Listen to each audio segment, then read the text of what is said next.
Alkitab tidak pernah memerintahkan orang-orang Kristen harus berpuasa. Puasa bukanlah sesuatu yang dituntut atau diminta Allah dari orang Kristen. Pada saat bersamaan, Alkitab memperkenalkan puasa itu sebagai sesuatu yang baik, berguna, dan perlu dilakukan. Kisah Para Rasul mencatat tentang kisah orang percaya yang berpuasa sebelum mereka mengambil keputusan-keputusan penting. Kisah Para Rasul 13 ayat 4, pasal 14 ayat 23. Doa dan puasa sering dikait-kaitkan. Terlalu sering fokus dari puasa itu terkait aktivitas tidak makan.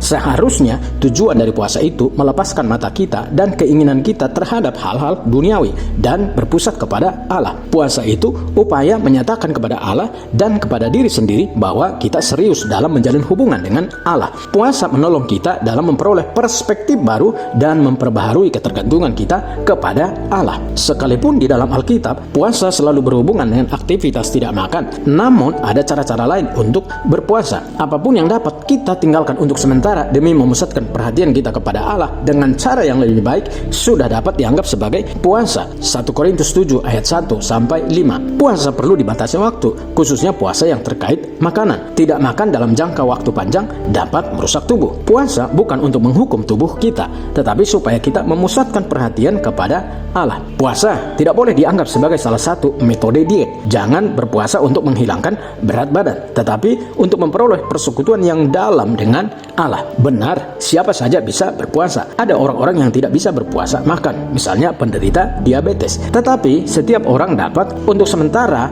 meninggalkan sesuatu demi memfokuskan diri kepada Allah. Dengan mengalihkan mata dan keinginan kita dari hal-hal dunia ini, kita dapat memusatkan diri kepada Kristus dengan lebih baik. Puasa bukanlah cara membuat Allah melakukan apa yang kita inginkan. Puasa mengubah kita, bukan mengubah Allah. Puasa itu bukan cara untuk terlihat lebih rohani dibanding orang lain. Puasa harus dilakukan dalam kerendahan hati dan penuh sukacita. Matius 6 ayat 16 sampai 18 mengatakan, "Dan apabila kamu berpuasa, janganlah muram mukamu seperti orang munafik. Mereka mengubah air mukanya supaya orang melihat bahwa mereka sedang berpuasa.